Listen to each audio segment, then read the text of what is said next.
안녕하세요. 배신의 장미입니다. 오늘은 고아로 자라 가정을 이룬 사연자분의 이야기입니다. 사연자분은 너무나 힘들었던 생활 중 아들을 잘 키워내고 며느리도 보았다는데요.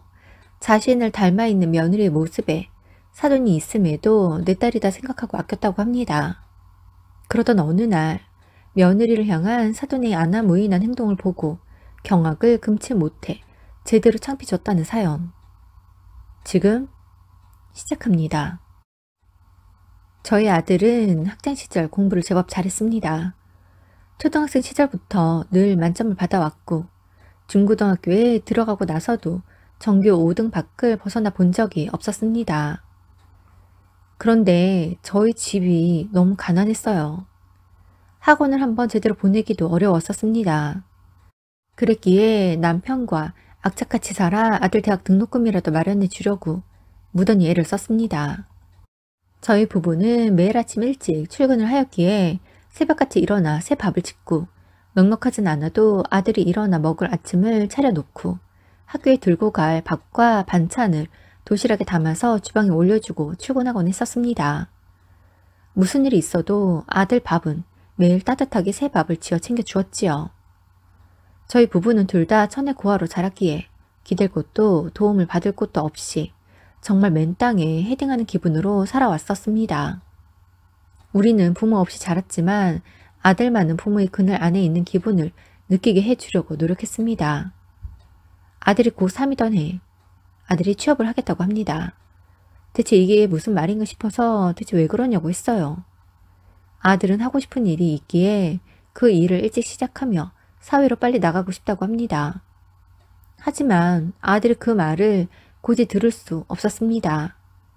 대체 왜 그러냐고, 네 성적이면 어디든 갈 수 있을 텐데 왜 공부를 하지 않으려고 하냐고 물으니 아들은 계속 하고 싶은 분야의 일을 배우고 싶어서라고 합니다. 아들의 고집을 꺾기 쉽지 않았어요. 그래서 아들 몰래 담임 선생님에게 상담을 요청했습니다. 선생님은 안 그래도 저와 상의하고 싶었던 부분이라면서 공부는 계속하면서 대학은 가지 않겠다고 해 어떻게 해야 하나 싶었다고 하십니다. 저희는 아들이 대학 진학을 바라니 어떻게든 선생님에게 설득을 부탁했습니다. 그러면서 저희가 바라는 바가 아들이 대학 진학이라는 것을 꼭 이야기해 달라고 했어요. 그렇게 며칠이 지나고 아들이 대학에 가겠다고 합니다. 대신 장학금 입학이 가능한 곳으로 맞춰서 원서를 넣을 것이기에 성적에 비해 학교가 만족스럽지 않더라도 이해해 달라고 합니다. 아들에게 등록금 준비는 진작에 되어 있다고 했어요. 하지만 집안 어려운 상황 잘 아는 아들은 결국 장학금을 받고 입학할 수 있는 대학에 진학을 했습니다. 그마저도 감사했어요. 공부를 포기하지 않았으니까요. 그런 아들이 대학을 졸업하고 어느덧 사회인이 되었습니다. 그래도 제법 괜찮은 회사에 입사를 했고 정말 열심히 일을 했어요. 연애도 제대로 하지 않고 공부만 하고 일만 하는 아들이 안타까워 이제는 연애도 좀 하라고 했습니다. 그러자 아들은 머쓱하게 웃고만 해요. 어느덧 아들의 나이도 30. 그간 여자친구 이야기 한번 들어본 적이 없어 연애에는 관심이 없나 싶으며 걱정이 되던 찰나 만나는 사람이 있다고 합니다. 같은 회사에서 근무하는 여직원이라고 하네요. 그러면서 그 아이도 어렵게 살아온 사람이라 자신도 모르게 끌렸다고 서로 만나는 사이가 되었다고 합니다. 어떤 환경에서 자란 사람이든 서로에게 긍정적인 영향을 주는 사람이면 좋겠다고 생각했습니다. 어떤 사람인지 너무 궁금하지만 당장에 소개해 달라고 하면 아들도 그 아이도 부담될 테니 적당한 시기에 얼굴 한번 보여달라고 했습니다. 그렇게 석 달 후 아들은 여자친구를 저희에게 소개해 주었습니다. 아들보다 5살이 어리고 회사에서 격리를 하고 있다고 하네요. 정말 솔직히 말하며 대학 나온 아들과 비슷한 아이이지 않을까 했는데 고등학교 졸업해 격리를 하고 있는 아이라고 하니 조금은 실망했었습니다. 하지만 그것도 잠시였어요. 그 아이는 밝고 싹싹하더라고요. 그래, 서로 사랑하고 밝고 싹싹하고 생활력 있으면 되는 거지 라는 생각이 들었습니다. 사는 게 어려워 아들 하나 낳고 자식을 더 낳지 않은 걸 살면서 후회하고 또 후회하고 있었는데 그 아이는 딸 같기도 며느리 같기도 제 아들의 친구 같기도 해 참 좋았습니다. 그렇게 종종 저희 집에 왕래를 하며 그 아이는 조금씩 저희 식구가 되어가고 있었습니다. 그렇게 집에 왕래를 하며 지낸 지 2년 정도 되었을 때 자연스레 아들은 결혼을 하였습니다. 아들은 그간 저희에게 자신에게 해당되는 생활비를 주고 용돈을 쓰면서도 알뜰하게 많은 돈을 모아두었더군요. 그 돈과 저희도 나름 아들의 결혼을 준비하며 모아두었던 돈이 있어 모두 합쳐 아들의 결혼 자금으로 사용하였습니다. 저희 집에서 멀지 않은 곳에 작지만 자가를 마련하였지요. 며느리는 친정이 어려워 월급의 상당 부분을 생활비로 들이는 바람에 많은 돈을 모으지는 못했다고 합니다. 결혼 당시 1,500만 원을 모았고 사돈댁도 어려워 도움을 주지 못한다고 해 저희도 아들도 당황하기는 했지만 그 어려운 시절 저희도 겪어보았기에 며느리 하나만 보고 결혼을 진행했습니다. 아들 부부는 결혼 후 참 행복하게 살더군요. 아주 예전이지만 저희 부부 사글세 문간방에서 시작했던 신혼과는 비교할 수 없는 아들의 신혼 생활에 대리만족을 느끼며 제가 더 행복했습니다. 아들 부부는 결혼하고 금세 아이를 가졌습니다. 그것도 아들, 딸 쌍둥이라고 하네요. 이런 효도가 또 어디 있을까요? 더 바라는 것도 없었습니다. 아들과 며느리에게 너무 고맙다고 했습니다.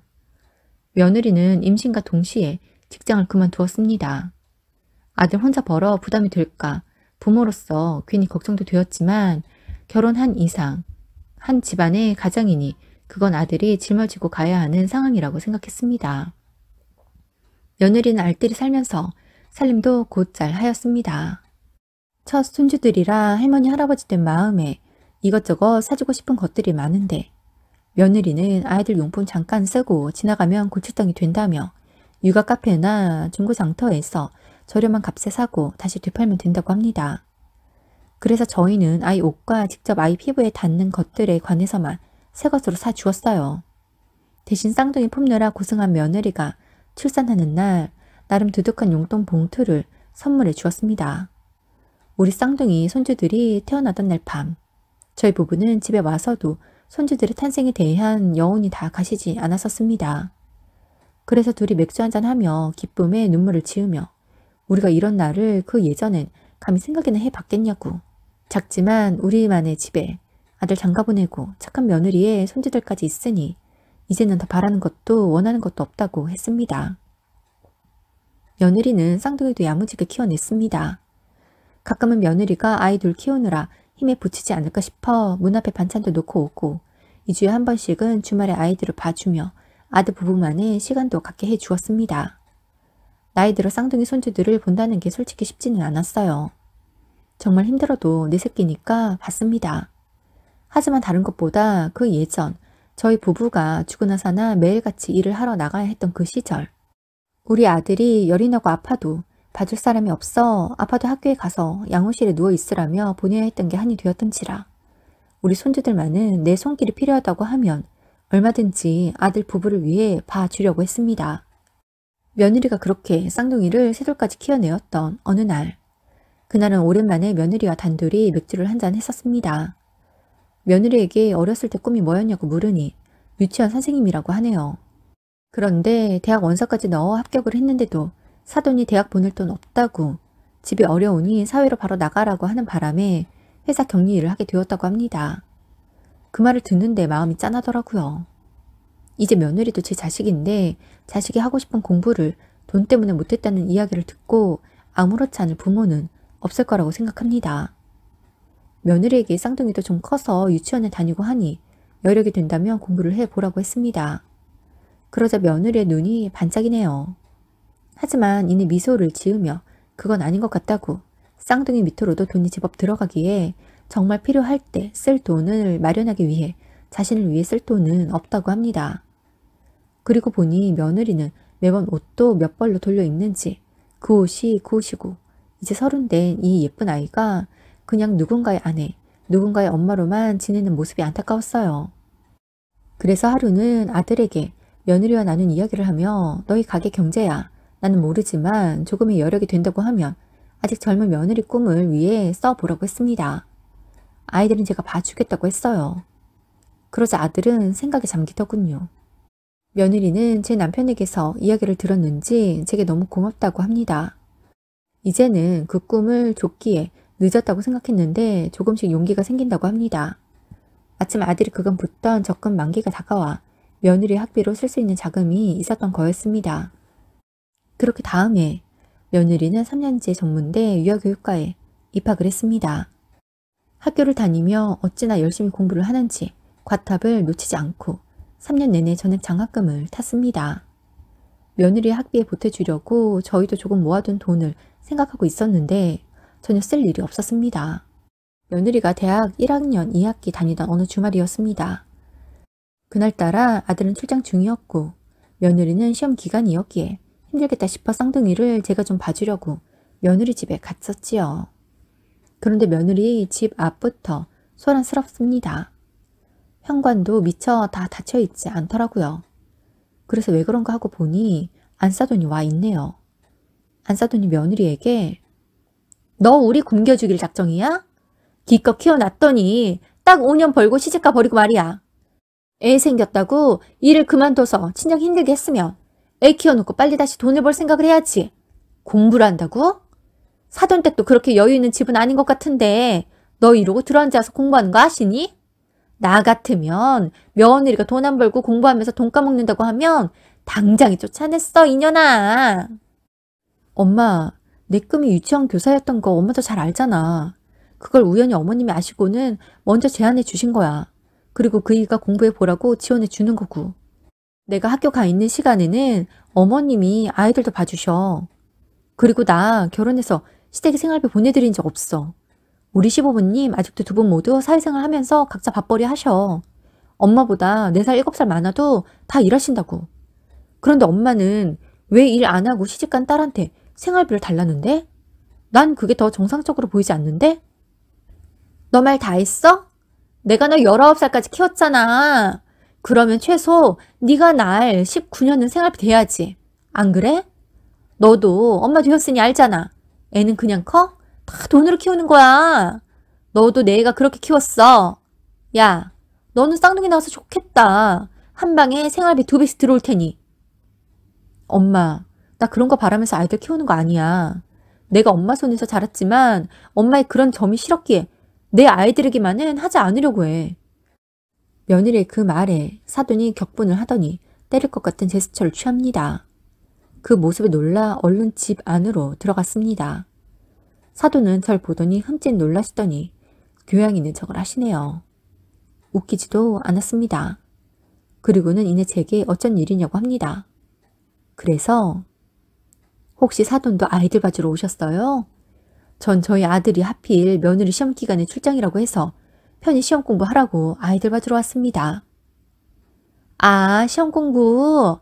아니, 한창 돈 벌어야 할 나이에 웬 공부를 한다고 일어나 모르겠어요. 공부에 때가 있나요? 저도 부모님 든든히 계셨다면 고등학교도 가고 싶었는걸요. 제가 공부에 한이 있다 보니 며느리에게 공부해 보라고 했어요. 아직 나이가 젊으니 도전하기 얼마나 좋습니까? 젊긴요. 나이가 30인데. 30이고 40이고 도전할 때가 가장 젊은 나이지요. 사돈도 아직 환갑도 안 되었으니 일을 다시 하시기에 한창이시겠는데요. 네? 무슨 그런 말씀을 하십니까? 내가 평생 애들 키우느라 뼈골이 빠진 줄 알았구만. 이 나이에 무슨 일을 해요? 사돈도 그렇게 일한다고 자식들이 알아줍니까? 골병 듭니다, 골병. 나중에 거동 못하면 산송장처럼 버려진다고요. 사돈의 선을 넘는 말에 정말 어이가 없고 화가 났습니다. 그래서 지금 말씀 다 하셨습니까? 사돈이 무슨 근거로 그리 이야기하는지는 모르겠지만 우리 아들 며느리는 그렇지 않아요. 저희도 아들 키울 때 뼈를 갈아 키웠습니다. 그렇다고 알아주길 바라지도 않고 떠받들어 달라고 하지도 않아요. 진심은 통하는 것이니 아들이 부모의 진심을 느끼고 저희에게 진심으로 대하면 된다고 생각합니다. 사돈이 그러니까 우리 딸이 허파에 바람이 들어서 돈을 안 벌고 저러고 있지 않습니까? 제가 집에 들어앉아서 공부만 하고 있으니 내가 수입이 없어서 죽겠어요. 나라에서 쥐꼬리만큼 주는 돈으로 입에 풀칠도 못합니다. 사고 싶은 옷도 있고 반지도 받은 게 있는데 여유가 없다고요. 아니, 우리가 평생 자식들 뒷바라지 하려고 사는 인생 아니지 않습니까? 이만큼 키워놨으면 평생 대접받고 대우받고 살아야죠. 그래, 대접받고 싶어서 공부도 곧잘하는 딸 대학도 안 보내고 회사에 격리를 취직시키셨습니까? 저희도 정말 1원도 없어서 벌벌 떨며 살아봤어요. 그 1원을 모아 자식을 위해 쓰게 되던데 그 어린 자식을, 꿈이 있는 자식을 사회로 등 떠밀어 놓고 놀고 먹고 싶으세요? 우연히 그 이야기 알고 안타까워 제가 이제라도 공부해보라고 했습니다. 평생 남이었다가 가족된 지 6년 된 저도 며느리가 안쓰럽고 안타까운데 친엄마가 돼서 정말 너무하십니다. 우리 며느리 졸업하고도 돈 못 벌게 할 거니 다시는 생활비 달라는 말 하러 오지 마세요. 우리 아들 돈은 명절이나 생일 용돈 말고는 받을 생각도 마시고요. 어렵게 사신다고 해서 정말 많이 이해해 보려고는 했지만 이건 정말 아니네요. 시집가는 딸한테도 모아놓은 돈 달라고 해 절반은 가져가 놓고 겨우겨우 돈 만들어서 결혼하게 하더니 엄마가 아니라 이건 칼만 안 들었지 강도가 따로 없네. 저희 그 말에 사돈은 쌍심지를 켜고 제게 삿대질을 해댑니다. 정말 이 사람이 엄마가 맞나 싶더군요. 그 모습에 며느리가 제발 그만 좀 하라고. 결혼 전에 매월 월급의 60%를 생활비로 주지 않았냐고요. 결혼해서 가정도 이뤘고 아이도 낳아 키우고 있는데 돈 벌어서 생활비 달라는 게 말이 되냐고. 제발 잘 살고 있는데 와서 그만 창피하고 그만 힘들게 하고 가라고 소리를 지릅니다. 며느리 그런 모습을 처음 봤어요. 사돈도 적잖이 당황을 했더군요. 며느리가 얼마나 화가 났는지 손발을 벌벌 떠는데 이러다 제 성격이 까무러칠까 겁이 날 정도였습니다. 사돈에게 그만 가시라고 했습니다. 딸 죽는 꼴 보고 싶지 않으면 그만 가시라고 했어요. 그렇게 사돈은 당황해 돌아가셨고 이후 며느리를 진정시켰습니다. 그러면서 알아서 결정하는 것이지만 친정과는 거리를 두는 게 좋을 것 같다고 했습니다. 다른 무엇보다 이렇게 한 번씩 불쑥 찾아와 속을 뒤집고 가면 정신 건강에도 좋지 않을 것 같다고 했어요. 이후 아들네는 인근 다른 지역으로 이사를 갔습니다. 사돈에게는 타 지역으로 이사를 갔다고 했다고 하네요. 지금 우리 며느리는 대학을 졸업하고 유치원 교사가 되었습니다. 자신이 너무 하고 싶었던 일인데 하게 되어 너무 행복하다면서 즐겁게 일을 하더라고요. 그러면서 제게 다 제 덕이라고, 제 덕분에 공부도 더 하게 되었고 원하던 직업도 갖게 되었고 다시 돈도 벌어 생활에도 여유가 생겨 너무 행복하다고 합니다. 며느리가 유치원에서 첫 월급을 받던 날 정말 재미있게도 빨간 내복을 사왔었네요. 내복철이 지나가 그걸 어찌 구했냐고 물으니 요즘 인터넷으로 못 구하는 건 없다고 합니다. 그렇게 며느리에게서 받은 빨간 내복은 아까워서 입어보지도 못하고 제가 아끼는 물건을 넣어두는 곳에 넣어두었습니다. 인생사 뭐 있을까요? 돈은 많을 때도 있고 없을 때도 있지만 가족은 내가 힘들어도 무너져도 쓰러져도 언제나 내 곁에서 날 일으키는 존재잖아요. 그 힘든 시절을 버틸 수 있었던 건 우리 가족 덕분이었고 며느리 힘든 기억을 제가 치유해 줄 수 있었던 것도 우리가 가족이었기 때문이었습니다. 가족은 늘 함께하기에 그 소중함을 쉽게 잊기도 하지요. 외로웠던 어린 시절, 처절했던 초기 결혼 생활을 경험했기에 저는 그 누구보다 가족이 정말 소중합니다. 누구라도 우리의 이 안정적인 가족관계를 깨려고 한다면 전 언제나 전면에 앞장서서 보호하고 지킬 준비가 되어 있습니다. 사랑하는 남편, 아들, 며느리, 우리 쌍둥이와 함께 할 날이 앞으로 얼마나 남았을지 모르겠지만 제가 가는 그날까지 즐겁고 행복한 기억만 안고 갈 수 있도록 하루하루 사랑으로 보듬으려 합니다. 오늘도 함께 해주셔서 감사합니다. 지금까지 배신의 장미였습니다.